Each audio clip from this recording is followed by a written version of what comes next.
Okay, thank you. In your experience, is Islam innately misogynistic? The answer to that, unfortunately, is Assalamu alaikum warahmatullahi wabarakatuh. Welcome to my channel. My name is Sarah Kumbasise, and I make reaction videos based on Islamic contents and current affairs. Today I'm going to be reacting to Ayan Ali and Muhammad Hijab debate on Miss Peterson's podcast. Yeah, let's get into it. clear-cut yes. Okay. Islam is misogynistic in its approach to women. I know that by... She was asked if Islam is misogynistic in a sense that if Islam preaches hatred towards women. Saying this, I offend a lot of people. I know that people's feelings get hurt, the feelings of Muslims. I know that that is the case. But setting feelings aside and just looking objectively at what it is that Islam says about women and where it positions us. I think what I'm going to do is watch the whole video and then try react to it after listening to her point of view and listening to Muhammad Hijab's point of view. Then I can make my own input and what my take is on the whole issue. The answer is yes, it is misogynistic. And I'll give you a few examples. That would be good, yeah. And I think the best example, because it's so factual, is the law, Sharia law, Islamic law. Islamic law declares that a woman has to have a male guardian at all times. That's not required of males. In Sharia law, a man is permitted to have 4 wives. She's not permitted to have 4 husbands. In Islamic law, in Sharia law, a woman's testimony in court is worth half of that of a man. It's not the other way around.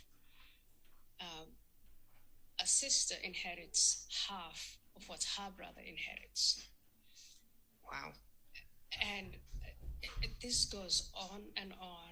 And I think because these basic tenets of law, Sharia law, when they're implemented and where they're implemented, you see a huge difference between the way men and women are treated, girls and boys are treated. And I would say that is misogyny. And because I'm not that familiar with Islam, is Sharia law something that's in the Quran directly? Sharia law is derived from the Quran and from the teachings of the Prophet Muhammad. The Prophet Muhammad is the founder of Islam, and his legacy is a body of law and norms that are implemented where there is a theocracy like Saudi Arabia or Iran or any of the other societies that try to establish legal systems that are based on Islam. So another example on the misogyny side is women are expected to cover their bodies, and there is some kind of discussion on how much of that. In some cases, they let you show the face and the hands, and in extreme cases, you have to be covered from head to toe, confined to the house. Your male guardian chooses, or at least you need his endorsement to marry someone else. And all of this is based in Sharia law. If you're a woman and you're not happy in a marriage, it's almost difficult, almost impossible to divorce your husband. And the other way around, for a man to divorce his wife, all he has to say is declare in front of 2 witnesses 3 times that he divorces his wife, and that's done. So on the question, is Islam misogynistic? I think these facts speak for themselves. Is Islam inherently misogynistic?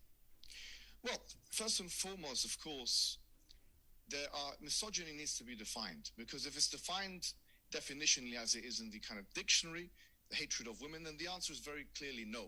Because the Quran very clearly states in more than one verse, you know, in chapter 3, verse 195,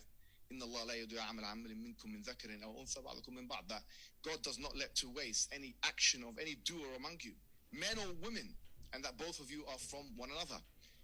That in chapter 33, verse 35, the believing men and the believing women and the, you know, and so on. And it mentions a list of attributes, mentioning men and women specifically, and then says that God has prepared for them a reward. And in fact, the Quran explicitly mentions that we cannot have hatred towards any believer, because it's mentioned in chapter 59 of the Quran, God, do not put any hatred to the believers in our hearts, and that of course includes women as well. So from that perspective, it's impossible to postulate. It is impossible to postulate that Islam. I have brought my dictionary to look up Muhammad Hijab's words when I am finished. I think for now I can put it into context, but I have to look the words up when I'm finished. He is that scholarly. All right, good. Jokes aside. Is misogynistic from that definitional perspective. But what we will say is, of course, misogyny is a label that is used haphazardly and arbitrarily between people in the West in discourses to mean different things. So, of course, neoconservatives or people that are more right-wing or alt-right are accuse themselves of being misogynistic by third-wave feminists and so on. And so it really depends on who is the one making the claim and what the robust definition that they have of misogyny is.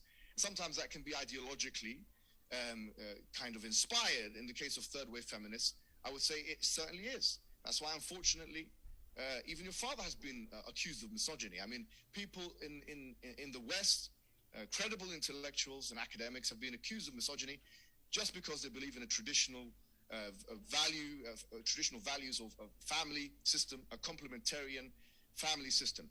And for this reason, they're accused of misogyny. So, but one has to say this, and I think this is very important, Michaela, that we believe that there is an equality of value between men and women. We do believe that there is an equality of value between men and women. The Prophet himself, Muhammad, he said, إِنَّمَا النِّسَاءُ شِقَائِقُ الرِّجَالِ, that certainly men are equal to women in front of the law. That is the general rule. That is a statement of the Prophet Muhammad. However, we do believe in exceptions, and we don't believe that equality of value means identicality in roles.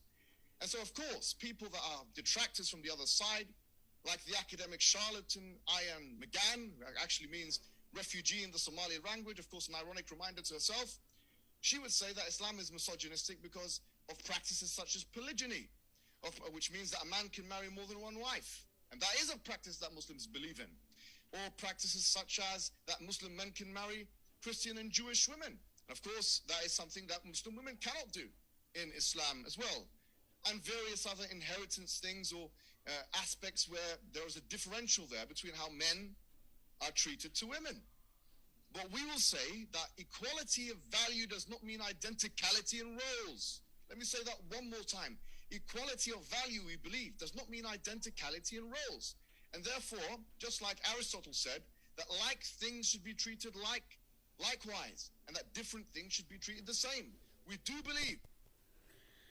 Okay, so I think I have to cut it here because we have all got a gist of what the whole conversation was about and what the misogynistic thing is all about in Islam and all of that. So to start with Ayan Ali, I think Ayan Ali is one of those ex-Muslims who have been brought up as Muslims, and according to her own experience, you want to generalize everything about Islam being evil. And the type of things she say, I don't understand most of the times. I've seen a couple of her videos, and what I've come to realize about her is many people are saying, oh, I don't understand why she is a Muslim and she lives Muslim Islam, and she is still attacking Islam and making Islam look evil and call it misogynistic. Anyone who actually practices Islam knows that Islam is anything but far from misogynistic. All the points she is bringing regarding hijab, regarding female having to have male gardens, Like, we take that as an honor. Everything that comes with Islam for women is like an honor. The queen would not walk by herself. She must have men guarding her. She have to have guards. So we Muslim women, we are treated like queens. The queen don't just wear anything and walk in the streets. She has to have a code of dressing. Anybody from the royal family have to be taught a code of dressing. And in Islam, the women are treated like royalty. We have to have a code of dressing. And this code of dressing is our badge of honor. Therefore, whatever she is coming up with, I don't know. One thing I understand is her upbringing have gotten a better part of her. It has crowded her judgment. And also, from watching her other videos, I have seen one thing that is very clear to me and can explain her attitude towards Islam and the way she portrays Islam, and that is her admiration for the Western culture.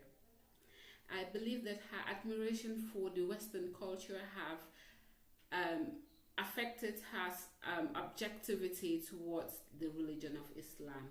She admires the Western values too much. And to us Muslims who understand Islam and what it has protected us from and the things that it has given us, we understand that there is no admiration in what we are seeing and what we are living in the Western world. There is no admiration. All we do is walk 24/7, have children by many men, struggling. There is no admiration. The system is failing. I 100% agree with Muhammad Hijab. The system is failing. That's why many people are coming into Islam. They want that structure. They want that lifestyle where everything makes sense. Because we are human beings. Our lives have to have a meaning. So if you are telling us that all these things that are put in place to protect us, to give us peace, because everything that she has explained that is misogynistic about Islam have an underlying ruling that she is not bringing forward. And to the ordinary person who is hearing it, it's like, yeah, you see, that's the thing. They are misogynistic. No, there is underlying ruling for every single thing. Even the case of the inheritance. When the woman is given half to the man, it's because when the woman needs help, it's the man, the men of the family who are supposed to be there for her. They are supposed to look after her. So you cannot have full and I have full and you need me and I have to be there for you.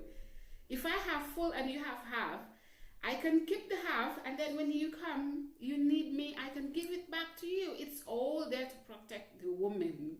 So I think from her upbringing, she has issues, and those issues are deeply rooted, and she's not taking accountability to help herself be objective. Instead, she is just, I think also she's profiting off all this attention and everything. Because one thing about the West is if you admire their culture and values, they put you on a pedestal and they use you against your own people. I think that's exactly what's going on with her. And with Muhammad Hijab, I think he is right on point. He has given ayats from the Quran to support his arguments, and he actually have said it all. We have the same equal rights as men, as we are all human beings, and we should be treated as such. But our roles are clearly different. And I think that is one thing that the feminists are getting all wrong. Our roles are different as men and women. We are women. We give birth to children, and straight away there is that attachment between us and the children. Therefore, we take a larger role in molding and shaping that child. whereas the men are also there to bring up the child, but we do most of the upbringing, and men go and find and bring. It's roles. It's not a war. It's not a gender war. It's not supposed to be a war. We are all human beings. We are all in this together. I've always said this. We are all in this together. What will bring us peace is what we should focus on. Sit down, discuss, and come up with tangible solutions that are not against the other, and the other one is not against the other. We are all human beings, and we are all in this together. And unless humanity understands this and try to be responsible and come up with tangible solutions, the war between the genders and trying to switch roles is not going to work. It's only going to destroy society, and we are seeing that already. So I don't want to make this video any longer. Thank you all for being there and listening to my content, and support this channel because it is a new channel. Inshallah, we'll be reacting to more videos, and we'll be learning more about society and things that affect us. Thank you so much.